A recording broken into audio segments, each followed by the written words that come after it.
Vamos a dar inicio a la década del 80 como otra etapa más del desarrollo de esta unidad y les voy a pedir al respecto que tengamos nosotros presente las categorías que trabajamos en relación al texto de Oxlack que nos iban a dar, los elementos y los atributos, ¿sí?, que nos van a ir acompañando en la comprensión de la consolidación del Estado Nacional para esta etapa. Uno de los textos que tenemos nosotros que les ofrecemos en la cátedra es el texto de David Rock, cuando analiza la relación entre Estado y sociedad en este periodo y basa su desarrollo en tres elementos constitutivos de este periodo que nos van a permitir comprender la conformación social. Uno va a tener que ver con la clase dominante, como acá se les presenta, que va a referir a la burguesía liberal terrateniente que se va a consolidar en el poder en este periodo.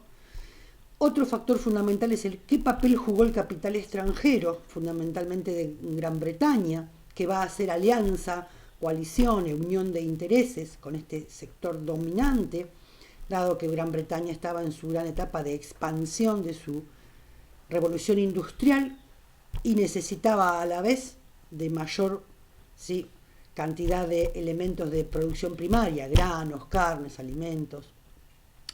El otro factor es la estructura social urbana que se va a conformar a partir de estas décadas, teniendo en cuenta el inmigrante, las características que tiene este inmigrante y cómo va a dar como resultado el surgimiento sobre finales de siglo de una clase media que vamos a tener que tener en cuenta por sus reclamos, sus pedidos, así como un inmigrante que va a ser un factor de cambio muy, muy fundamental y va a ser considerado en un punto final un nuevo factor de perturbación.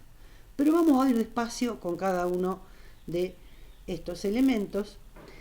¿Y por qué es tan importante? Yo les voy a proponer acá 4 puntos con el que vamos a ordenar el desarrollo de esta unidad, que es el periodo del 80 y su importancia crucial. El punto 1, ¿sí?, se concretan y se logran en esta década, justamente en el año 1880 hasta 1890, atributos del Estado Nacional que van a permitir la consolidación de este. ¿Sí? Ese es como el primer punto que vamos a trabajar, cuáles son y qué significaban. Se define al mismo tiempo un modelo económico. No es que no se perfilara, se venía preparando, se establece, se consolida, cristaliza. Un modelo económico en relación con el mercado internacional. Este segundo punto va a estar en relación directa con el grupo, punto 3, grupo político dominante, ¿sí?, en defensa de sus propios intereses que se consolidan en el poder, que va a ser la oligarquía, quien va a llevar adelante un sistema político cerrado y conservador que les va a permitir mantener y aumentar sus privilegios de clase. Como cuarto punto, vamos a ver que en este periodo no solo se va a organizar a través de las leyes que se sancionan el nivel primario y el universitario, sino que se va a dar lugar a un debate político-educacional que va a perdurar en el tiempo, que va a ser la orientación en la educación enciclopedista o de conocimientos prácticos, técnicos, útiles. Eso va a ser puesto en tensión y discusión en relación a qué formación se necesita de acuerdo a la economía. Y al mismo tiempo, otro punto fundamental de este debate político-educacional va a tener que ver con la tradicional y antigua institución de la Iglesia, el derecho a la educación, quién tiene derecho a educar, ¿sí?, y cómo va a haber también un espacio de debate entre ancestrales espacios de la Iglesia que un Estado liberal moderno en manos de la burguesía no va a poder permitir que permanezcan con ella. Entonces se va a hacer también varios puntos de discusión que vamos a ir viendo. Bueno, este es el ordenamiento, los puntos centrales que vamos a trabajar en esta unidad. El que primero habíamos dicho, que acá lo vuelvo a poner, se repite, se concretan y logran requisitos y atributos del Estado Nacional que van a permitir la consolidación de este. Ustedes recuerden que habíamos visto con Oxlack que uno de los elementos necesarios es la cuestión de la definición territorial. La nación, ¿sí?, se dirime en un espacio territorialmente definido, así como este espacio definido un Estado lo necesita en los términos de establecer su soberanía nacional y su diferenciación con otros estados. Pues bien, quedaban muchos puntos por resolver en estos años. Uno de los primeros fue la federalización de Buenos Aires. La ciudad de Buenos Aires, que era la capital de la propia provincia, pasa a ser capital federal, se federaliza, pasa a ser el asiento de las autoridades de la nación argentina, que esto va a traer ahora que un proceso de ordenamiento jurisdiccional, ¿sí? Porque en la ciudad de Buenos Aires también estaban las autoridades de lo que era la provincia de Buenos Aires. Bueno, cuáles se nacionalizan, cuáles quedan estrictamente en jurisdicción provincial. 2 años después recién van a fundar La Plata, la ciudad que fue y es asiento de las autoridades de la provincia de Buenos Aires. Pero definir ese espacio, que no fue un tema sencillo tampoco, hubo muchas peleas, inconvenientes y enfrentamientos, se logra recién en 1880. En 1884 se sanciona una ley también que tiene que ver con la definición, ¿sí?, de hasta dónde llega esta nación, y es la Ley de Territorios Nacionales, que organizó los territorios nacionales que aún no eran provincia, dividiéndolos en gobernaciones. Así fue considerado la gobernación de Misiones, de Chaco, Formosa, La Pampa, Neuquén, Río Negro, Chubut, Santa Cruz y Tierra del Fuego. ¿Por qué les marco esto ahora? Porque tienen que tener en cuenta cuando veamos la ley 1420 que esta será de aplicación nacional sobre los territorios nacionales y las colonias nacionales. Vean cuánto espacio de aplicación jurisdiccional va a tener esta ley. Entonces, retomaremos la federalización de Buenos Aires y la cuestión de la superposición de autoridades que se van a ir definiendo cuando veamos algunas creaciones educativas. Y los territorios nacionales, repito, es importante que los tengan presentes para tener idea de cuán amplio fue, ¿sí?, el territorio de aplicación de la ley 1420. Bien, el segundo punto. Se define, ¿sí?, el modelo económico en relación al mercado internacional. Se va a establecer una república conservadora, paz y administración como lema del presidente. Y este punto, que aquí están presentados sintéticos, ahora los desarrollamos: democracia restringida, el fundamento ideológico del positivismo fuertemente legitimando tanto el modelo económico como el social, va a estar en estrecha relación con este grupo político dominante que va a establecerse y a ser quien maneje los resortes de la política y la economía en el país, que va a ser la oligarquía. Es esta quien va a llevar adelante este sistema político cerrado y conservador que le va a permitir mantener sus privilegios de clase. Ahora, recordemos algunos puntos que se esperaban, se pensaron, se escribieron. Algunos venían de la generación del 37, otros de otros pensadores proyectando este país, que no se cumplieron. Por ejemplo, la colonización, ¿no?, poblar, invitar al inmigrante, no produjo una distribución equitativa de las tierras públicas, sino el pasaje de propiedades de tierras fiscales a un escaso número de propietarios en manos privadas. Este es un factor que nos va a permitir entender la composición y origen de esta oligarquía y el enriquecimiento, ¿no?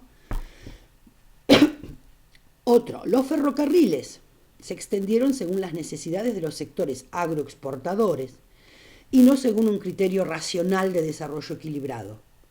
Estos mecanismos de penetración del estado material para poder, ¿sí?, avanzar en el sistema productivo, mecanismos de penetración cooptativa, alianzas con las burguesías del interior, fueron hechas estrictamente en función del interés de este sector que estaba aliado en convivencia con el capital extranjero. ¿Cuál era la necesidad?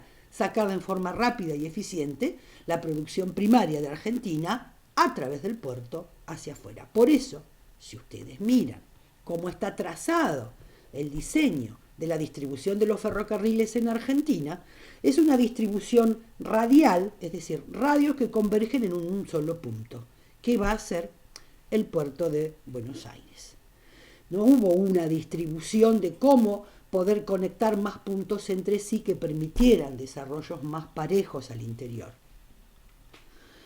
Otra cuestión que no se cumplió, la inmigración, ¿sí? Poblar que tanto veníamos hablando en la generación del 37, no se promovió, no dio el resultado original de atraer al país a la población de hábitos industriales, que venía del norte, que estaba ya ilustrada, alfabetizada, sino que atrajo masivamente a la población de los países del sur, que por un lado no tenían hábitos industriosos, porque esa no era la realidad que vivían en Europa esos pueblos, tenían más una tradición campesina, no muy alfabetizados en general, pero sí portadores, esto lo voy a repetir varias veces, portadores de ideas, tradiciones y una formación ligada al socialismo, al anarquismo, algunos de ellos, que se van a hacer notar aquí en la Argentina. Bien, estas son las cosas que explican la relación entre esta oligarquía y el modelo económico hecho a imagen y necesidad, de su necesidad. Esta oligarquía no fue un grupo que se formó en una vez, quedó cristalizado en sus componentes y quedó para siempre. ¿Sí? Fue un grupo dinámico que se fueron sumando integrantes, pero que tenían en común una cuestión permanente, que fue lo común que tuvieron: la producción ganadera, la expansión del latifundio del cual fueron beneficiados, y su habilidad para seguir las condiciones cambiantes del mercado exterior a lo largo de todo el siglo XIX. Cuando digo esto, digo de Rivadavia, atravesado por Rosas, por la etapa de organización en adelante. Otra característica de esta oligarquía, si bien se la llama en general la generación del 80, el grupo liberal del 80, ¿sí? No fue un grupo totalmente homogéneo. Hubo divergencias al interior de esta oligarquía, de este grupo dominante, sobre todo en lo que respecta a la adopción del liberalismo político. ¿Sí? El liberalismo político requería de ciudadanos. Así lo había pensado un Sarmiento. Pues no era esa la idea de gran parte de los que estaban en el poder, más vale lo contrario, no otorgar, ¿sí?, esa posibilidad del ejercicio político. Otro aspecto en el cual va a haber divergencias, no van a ser todos, no van a compartir la misma idea, va a tener que ver en relación al positivismo. Algunos van a ser positivistas de una matriz, de unas ideas más relacionadas a Comte y a la sociología que explica, ¿sí?, da cuenta de cómo funciona esta sociedad, y otros a un positivismo más ligado a Spencer, más de corte spenceriano, que tiene que ver más con un naturalismo. Spencer era un filósofo y naturalista inglés que basaba sus ideas en el evolucionismo natural de Darwin y de Lamarck. Él extiende, Spencer, ¿no?, extiende la idea de la evolución a todas las esferas del desarrollo y naturaliza, o sea, le da un orden natural a la sociedad al considerarla un organismo más, y que como organismo tal no solo va a cumplir con los procesos de todo organismo vivo, sino también que va a transitar, ¿sí?, una evolución, y por lo tanto tiene estos cambios que pueden explicar la evolución de las sociedades. Entonces, el evolucionismo de Spencer queda reflejado en algunos principios que explica él, que hay un paso de estas sociedades de lo natural y biológico en su evolución a un espacio moral y social. ¿Sí? En esto supera Spencer a la base darwiniana, al darwinismo social. El darwinismo social habla de la evolución social, la evolución de las especies, Lamarck, que sobrevive el más apto aún en los organismos sociales. Esto puede permitir explicar por qué algunos solo pueden trabajar, solo van a estar capacitados, determinados biológicamente para hacer tales tareas, otras. En este Spencer supera este determinismo biológico y hay un desarrollo moral de la humanidad que puede cambiarlo, que puede superar este determinismo biológico. Bueno, esto era para explicar someramente que esta oligarquía positivista, la expresión positivista ideológica, filosófica de la generación del 80, tiene sus variantes. Quiero que tengan en cuenta esto y anótenlo o recuérdenlo. Ustedes tienen un texto en los materiales de estudio de Maristela Svampa que es muy interesante y necesario que lean, en el cual les van a explicar cómo el positivismo en la Argentina va a quedar, ¿sí?, desarrollado, más encerrado en las variables, ¿sí?, naturalistas y biologicistas, y cómo los discursos acerca de razas, componentes biológicos, van a tener que ver más ese corte. También es necesario entenderlo desde el punto de vista del positivismo, porque sobre finales de siglo va a entrar una fuerte corriente en educación que la vamos a ver como higienismo, que va a ser el discurso médico y la medicina y la ciencia de este tenor, explicando sujetos que son posibles de ser educados, otros que son subnormales, otros que hay que descartar y demás. Esto ya se los venimos viendo. Otro texto que les va a ayudar a entender este positivismo es no solo los desarrollos de las profesoras, Glendale, que les expliqué yo con normalismo, sino Gittrick. Noé Gittrick tiene un apartado que lo tienen que leer porque es un texto muy ameno para ver estas cuestiones del positivismo y su expresión pedagógica, jurídica y social. Otra cuestión que en esta oligarquía no va a ser homogénea tampoco, va a tener que ver con su relación con la Iglesia, ¿sí? Va a haber liberales católicos que no van a estar de acuerdo en que quien eduque sea la Iglesia, y otros, aún liberales, más católicos o más conservadores y tradicionalistas, se van a oponer y van a mantener, pelear, discutir o reclamar que sea la Iglesia quien siga enseñando. Este campo también de disputa va a ser muy fuerte en relación a quién tiene derecho a educar. Otra de las luchas internas de este periodo, o discusiones o tensiones, va a ser el modelo de distribución de la tierra.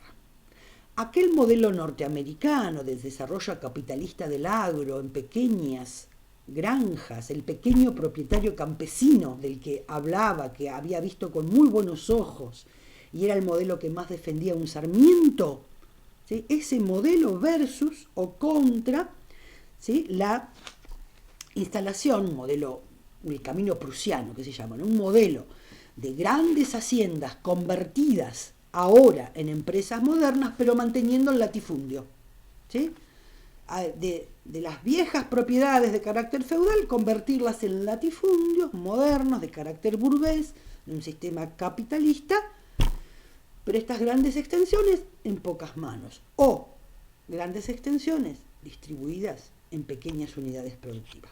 El modelo que se instaló, el que ganó, fue el del latifundio. En eso no hay duda. Y vamos a ver cómo, si recuerdan nuestra clase anterior, lo que significó la distribución de tierras en la conquista del desierto, es un ejemplo más, pero viene de más atrás, ¿sí? Ahora vamos a ver cómo podemos hacer un camino de cómo, ¿sí?, los sectores de la burguesía comercial se fueron apropiando, mecanismos de apropiación de la tierra. Acá les ponía también, ¿no?, una república conservadora, paz y administración. Paz y administración era el lema de Roca. Roca es presidente entre 1880 y 1886. Roca es el principal exponente, ¿sí?, de esta nueva clase social oligarquía que se termina de consolidar y viene del interior, y a través de un pacto con otros gobernadores logran que se lo elijan presidente. ¿Y qué decía Roca? ¿Cuál era su idea? Decía que una vez conseguido el orden, ¿sí?, ¿recuerdan? Orden y progreso. El orden es la condición para el progreso. Una vez que logramos ordenar, sería posible la paz y la administración. En estos sentidos, de Roca, ¿no? Roca se refería a paz y administración a su compromiso que él asumía con la expansión económica y su determinación para reprimir los desórdenes políticos. Les voy a leer un pedacito, un pequeño párrafo, ¿no? Un párrafo del mensaje inaugural cuando asume, ¿sí? Que amenazó a sus opositores con represión y dictadura, ¿no? Porque fue directamente una amenaza. ¿Qué dijo Roca? ¿No? Les traigo esta frase, este párrafo. Somos los inicios de una gran nación, pero debemos tener paz, orden y libertad. Usaré todos los medios para impedir, sofocar y reprimir cualquier intento de alterar el orden político. Las revoluciones que con tanta frecuencia han retrasado nuestro progreso se han ido para siempre. Bien, cuando Roca comienza su primer presidencia, porque tuvo otra, después, ya pareció claramente afirmarse el camino prusiano, el que les advertí, de los grandes latifundios del desarrollo capitalista en el agro, y la oligarquía emprende su camino de afirmarse como clase dominante. Esto va a pasar a diferencia de aquel sueño de ser semejantes a Estados Unidos o Australia, que eran dos modelos muy citados, ¿sí? de desarrollo. Pero al no haber división de tierras, al no haber otorgamiento de tierras al inmigrante, lejos se estuvo de eso. Y la élite terrateniente, ¿sí? tuvo su gran afianzamiento a partir de esta década. ¿Sí? ¿Cuál es el origen de esta élite de la oligarquía? Tiene que ver con la burguesía comercial de todo el siglo XIX, ¿sí? Desde su inicio. Esta burguesía criolla comercial, estos hijos de españoles nacidos que fueron, ¿sí? teniendo sus beneficios con el comercio y paulatinamente apropiándose de la tierra. Recuerden la ley de enfiteusis con Rivadavia, esas tierras quedaron en manos privadas, aunque eran tierras fiscales. Rosas, entre su primer y segunda gobierno en la provincia de Buenos Aires, él mismo realiza una campaña al desierto donde suma tierras a los ganaderos de la provincia, ¿sí? que era el sector al que él pertenecía. Y ahí hay también, con pactos con distintas tribus de indios, ¿sí? fueron haciendo pactos, extendieron la frontera. Ahí fue también una gran apropiación de tierras. Les acabo de explicar en la clase anterior lo que significó la campaña al desierto y los millones de hectáreas distribuidos, apropiados. La campaña al desierto que llevó adelante Roca cuando en el gobierno anterior, en el gobierno de Avellaneda, ¿sí? había sido el ministro de Defensa. Entonces, estas familias criollas tradicionales aprovecharon estas condiciones económicas que ya desde 1870 las condiciones económicas externas las iban a permitir que se convirtieran en una élite local aliada a estos intereses británicos. Y entonces estas familias poderosas eran las que más estaban ligadas a la ganadería y al mercado externo. Por eso su principal preocupación era el puerto, ¿sí? Alcanzar la supremacía para acceder al mercado externo. Ya después de 1880 no solo tienen eso, sino que estos sectores poderosos lograron controlar el aparato estatal, se apropiaron de las herramientas, mecanismos y recursos del Estado, ¿sí? y lo emplearon para crear un sistema crediticio, los créditos con el exterior, impositivo y monetario a favor de sus intereses. Bien, les hablé entonces de lo que fue la distribución de la tierra. Estas son fotos de la inmigración de fines del siglo XIX. Esto es la conquista al desierto que les dije, cómo con coimas y empréstitos, corrupción administrativa, se distribuyeron esas tierras. Y la Argentina se iría convirtiendo poco a poco en el único productor de la raza que le interesaba que se criara en Argentina, Gran Bretaña, que era el Shorton, un único productor para un único comprador de esta raza. Y, a ver acá, también con lo bovino,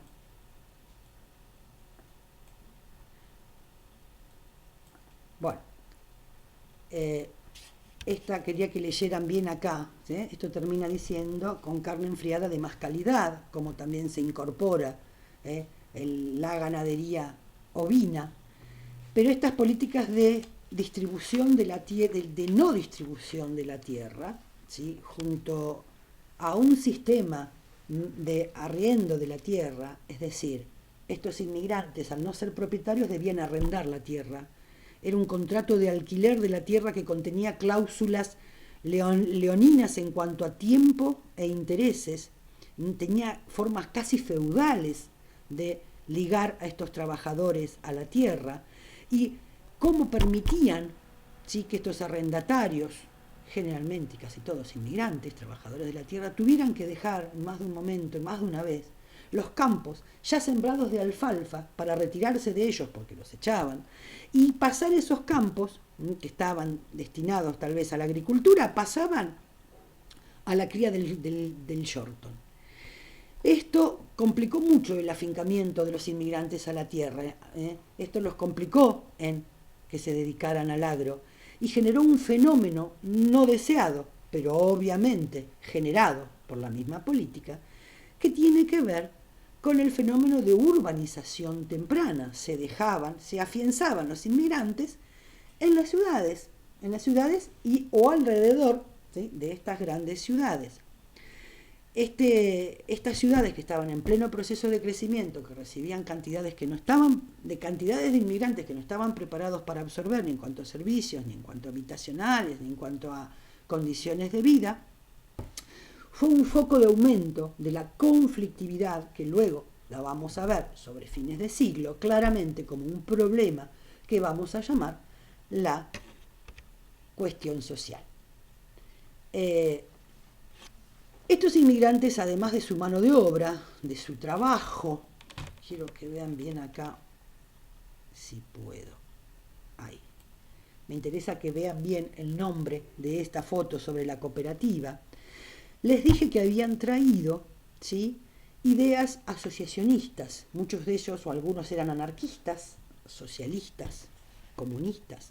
Y pronto estos inmigrantes alentaron estrategias de asociación, de agremiación, fundaron los gremios, crearon los sindicatos, ante un Estado que los había convocado, pero que no los haría parte de la vida política, y menos de la tierra. Entonces, de la mano de la iniciativa de estos sectores inmigrantes, se generaron asociaciones de ayuda, socorros mutuos, no solo como un espacio de conservación de su tradición, su identidad, de sus costumbres, sino también de contención mutua, el mutualismo y la ayuda. Y así fueron que crearon hospitales, cooperativas productivas, como la que está en la foto, ¿sí?, bibliotecas y escuelas. Tengamos en cuenta esto porque la función del inmigrante en esta conformación social es muy importante. Cuando lean el texto de David Rock acerca de qué papel le tocó, ¿sí?, a la inmigración, mayoritariamente mano de obra barata, la que se estableció en los lugares urbanos y que fue conformando, dio como resultado una primigenia clase media de obreros, trabajadores, artesanos, que ahora, conjugado con la educación que vamos a trabajar, va a ser una nueva sociedad que va a tener como base al inmigrante y como necesidad fundamental nacionalizarlos en la identidad y homogeneización de este nuevo país. Bien, el último punto, y acá vamos a entrar en la cuestión más educativa. Entonces, acá se repite lo que está en la primera muestra, en el primer slide de estas diapositivas. No solo se sancionaron las leyes que van a organizar el nivel primario y universitario, sino que se va a dar, como advertimos, el debate político educacional. Bien, esto va a ser atravesado, este debate político educacional, por una política de secularización que va a generar un conflicto social. ¿Cuáles fueron, además de las educativas, las medidas y las leyes de secularización que va a tomar este Estado? ¿Sí? Son leyes laicas que puso bajo la jurisdicción del Estado el control de la propiedad civil en aspectos que habían estado ancestralmente en manos de la Iglesia, como por ejemplo el registro de los nacimientos, el registro de las muertes. Por eso, en 1884 se crea la ley del registro civil. Uno puede o no bautizar a su hijo, si de acuerdo lo crea y así lo decida, como ámbito privado de decisión.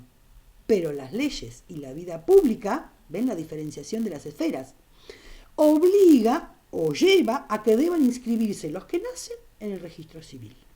Y tengan en cuenta algo, los que nacen van a ser argentinos. Van a tener de por sí los derechos políticos que no se estaban expandiendo. Pero las generaciones de hijos de inmigrantes van a ser argentinos. Y los vamos a ver pronto, ¿sí? Pronto digo 1890 en adelante, reclamando el espacio político que consideran les corresponde. Bien, registro civil. Otra institución que era históricamente de la Iglesia, el matrimonio. ¿Sí? El matrimonio es una institución civil, es una sociedad civil, que sea o no, de acuerdo a las creencias particulares, parte de lo que deben hacer los católicos para unirse en matrimonio ante Dios, parte de la vida privada, separado. Quienes quieran estar bajo las leyes de lo que es una unión social, matrimonial, tienen que casarse por registro civil.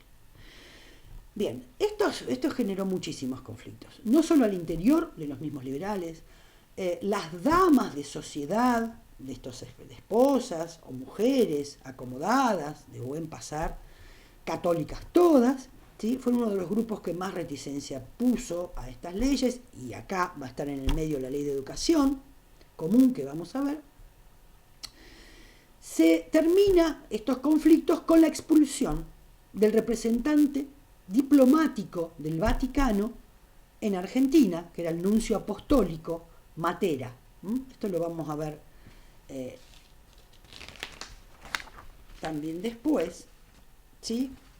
Se llamaba Matera. Esta oposición se expresó con mucha efervescencia cuando en 1882, vamos a ver, se va a discutir acerca de la principalidad del Estado en el rol que va a tener en la educación. Bien. Vamos, acá me estoy quedando sin esto que me interesa. Ahí lo corregí. Bien. Seguimos entonces. Acá hay un punteo que voy a desarrollar de las principales instituciones que en la presidencia de Roca, acá está, 1880-1886, la primer presidencia de Roca, se llevaron adelante. 1881, esto también lo voy a desarrollar cuando hable un poquito más adelante del Consejo Nacional de Educación. Las escuelas comunes de la ciudad de Buenos Aires pasan a la nación, pasan a ser jurisdicción nacional. Se crea en este mismo año y en relación a ello el Consejo Nacional de Educación. Se nacionaliza la Universidad de Buenos Aires, que pasa a depender de la nación.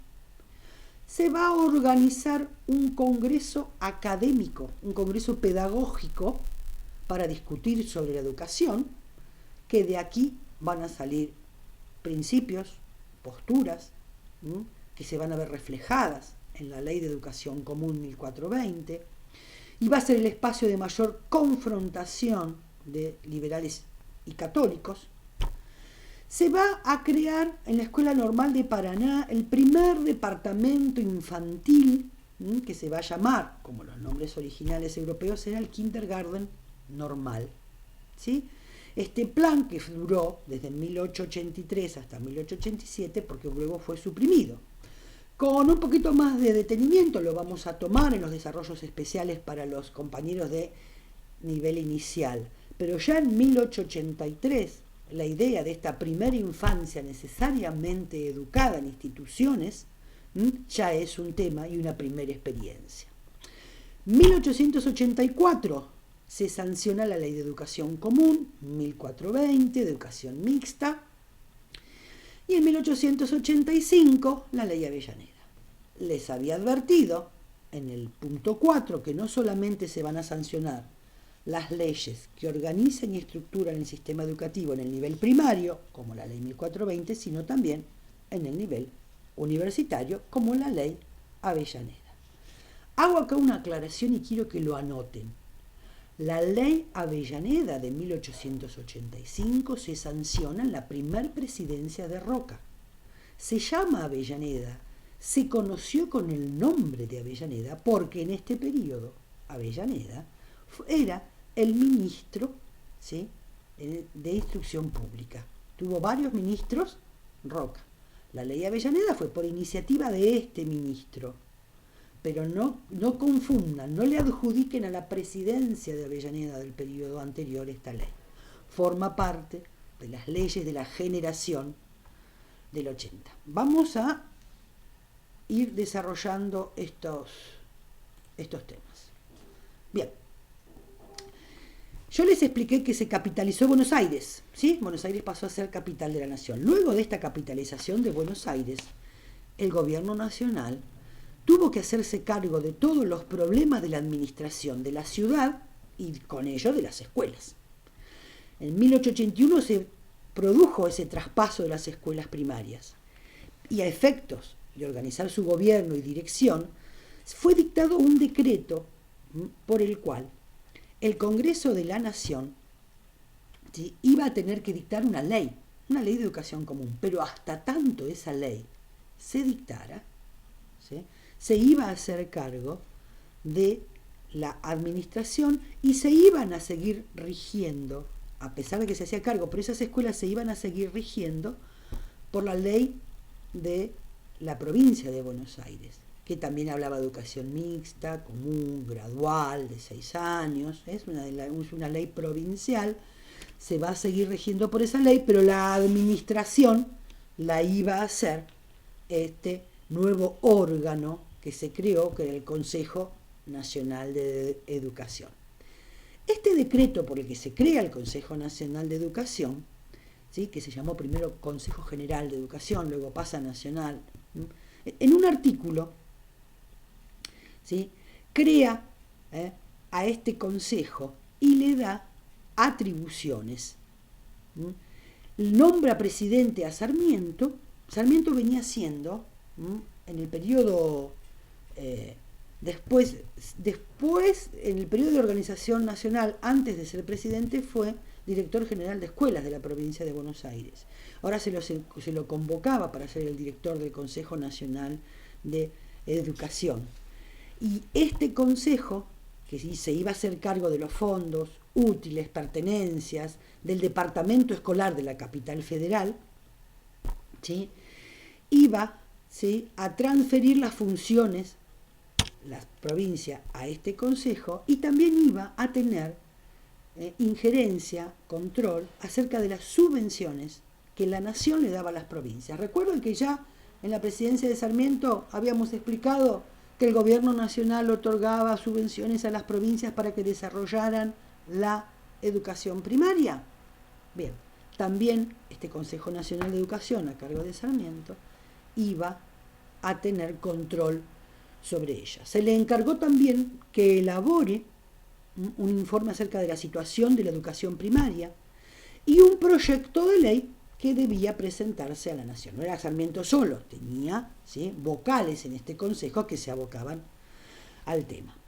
En 1881, ya en el mismo año, ¿no?, que se hace cargo Sarmiento de esto, realiza una eficaz labor administrativa, reorganiza las escuelas y funda la primer revista pedagógica, que fue el Monitor de la Enseñanza, que fue el órgano oficial de difusión, ¿sí?, del Consejo Nacional de Educación. Comenzó a aparecer en septiembre de 1881. Bien, ese mismo año Sarmiento elabora el informe que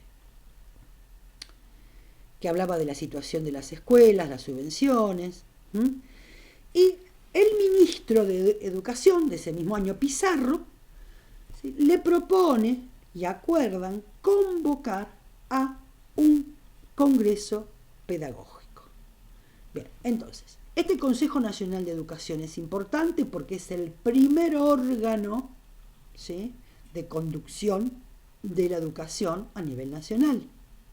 Era el nivel más alto de conducción, que tenía la función de dirigir la instrucción dada en todas las escuelas primarias, y que se va a reglamentar, la función de este consejo lo va a reglamentar la ley 1420. La ley se sanciona después, pero en uno de sus artículos, en el 57, va a referir a qué función debe cumplir, las funciones que debe cumplir este Consejo Nacional de Educación. Entre ellas, ejecutar puntualmente las leyes con respecto a la educación común, que sancionara el Congreso, y los decretos que se expidiera, y va a operar como un órgano centralizado de la educación. Tengámoslo en cuenta. Entonces, entre otras cuestiones, este Consejo Nacional de Educación, con su director, van a convocar a un congreso, que ya se los presenté antes, académico.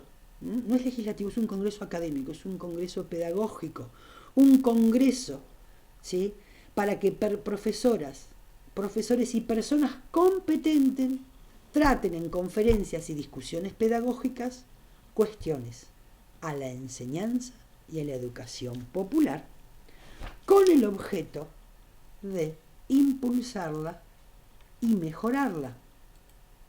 Así fue como se organizó este Congreso Pedagógico Nacional, que en sus debates fue el espacio donde con mayor fuerza se enfrentaron posiciones liberales y posiciones católicas en discusiones relativas a la función de la escuela, los agentes de la educación, quién educa, quién tiene derecho a educar, quién es el principal educador, el financiamiento, de dónde salen los fondos. Esto va a estar luego presente en la ley. Los principios pedagógicos, ¿sí?, de la ley que debían orientar la ley orgánica que va a ser posterior, cuáles debían ser. ¿Sí? Podía ser obligatoria la educación, ¿sí? Si era obligatoria porque el Estado necesitaba formar en un mismo molde homogéneo a futuros ciudadanos, había que obligarlos a educarse, pues entonces debía ser gratuita. La discusión sobre la religión va a ser la más ardua, teniendo en cuenta que nuestra Constitución, por un lado, daba la libertad de culto, pero al mismo tiempo, ¿sí?, garantizaba el derecho a enseñar. Esa cuestión, que podía ser interpretada de un modo o de otro, va a dar lugar a que, como veamos ahora, se discuta en términos de libertad de enseñanza, que la Iglesia, la posición libre, pueda ejercer la libertad que le da la Constitución para, ¿sí?, enseñar.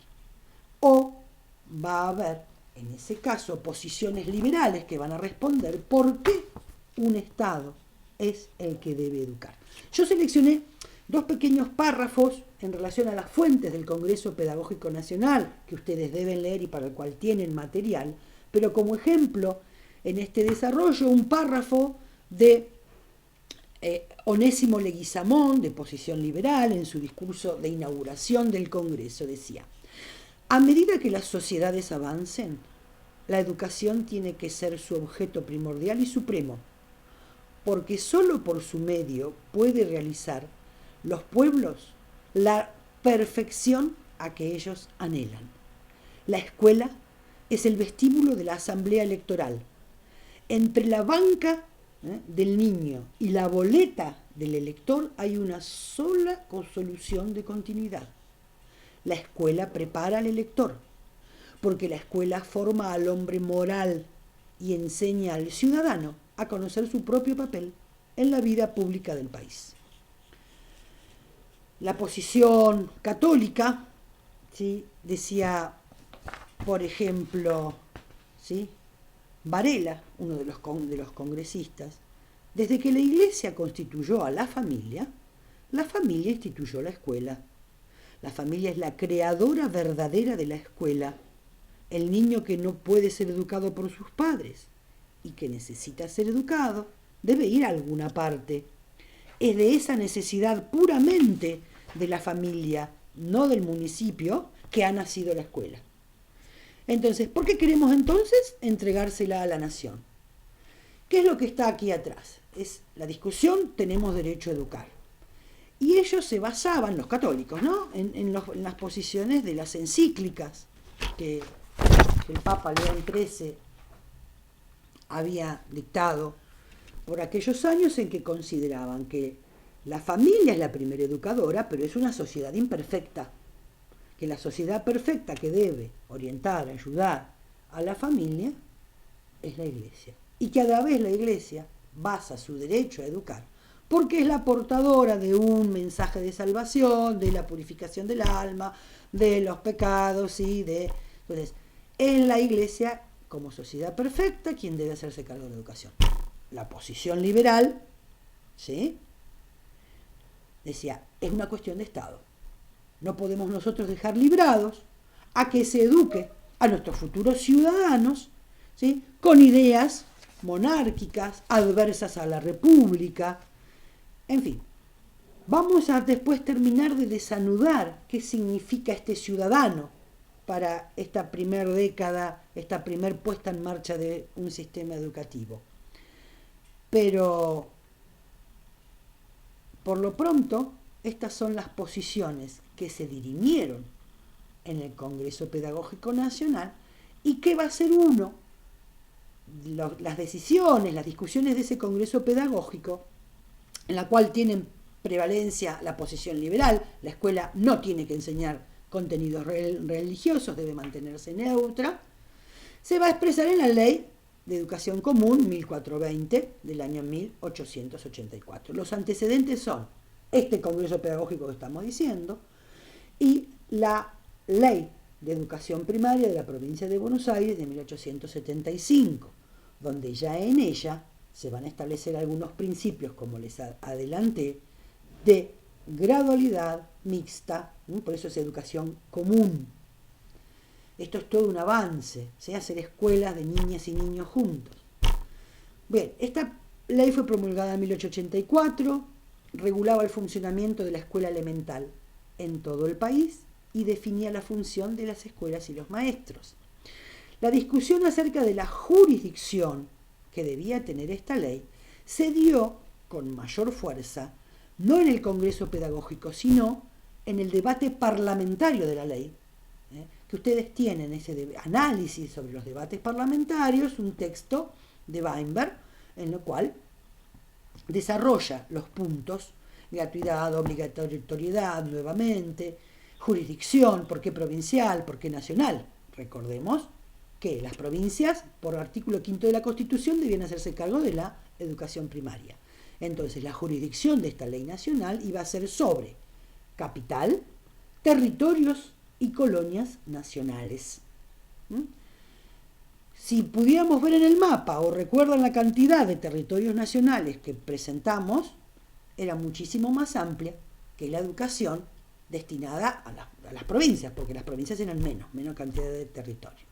Las provincias ya consolidadas como tal, en aquel momento. Esta ley legisló sobre el financiamiento y sobre la estructura administrativa de la escuela, ¿sí? Bueno, esto ya lo había dicho, fue sancionada para la capital y los territorios nacionales y las colonias. Ya en su artículo primero, ¿sí?, presenta que la escuela primaria tenía como único objeto favorecer, dirigir simultáneamente el desarrollo moral, intelectual y físico de todo niño de 6 a 14 años de edad. Los principios que establece esta ley va a ser gratuidad, gradualidad y obligatoriedad. Atención con la discusión en relación a la religión, ¿sí? La religión no va a ser contenido que se dé, pero, y ojo con este pero, en el artículo 8 de la ley se va a afirmar que, a pedido de los padres de los niños, puede, ¿sí?, enseñarse religión fuera del horario escolar, ¿sí?, antes o después del horario de dictado de clases. Pueden dictarse estos contenidos religiosos dados por el ministro de la religión que soliciten los padres. Entonces, aquí queda, ¿sí?, la ley no habla de educación laica, no dice la palabra laica.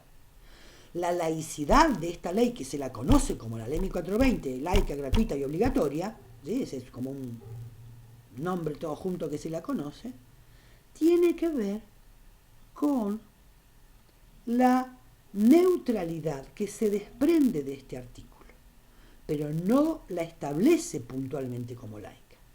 Esta puerta abierta que queda va a ser uno de los temas que vamos a seguir retomando, porque va a seguir siendo insistentemente la puerta de entrada de la enseñanza religiosa a esta educación que fue pensada por esta ley laica.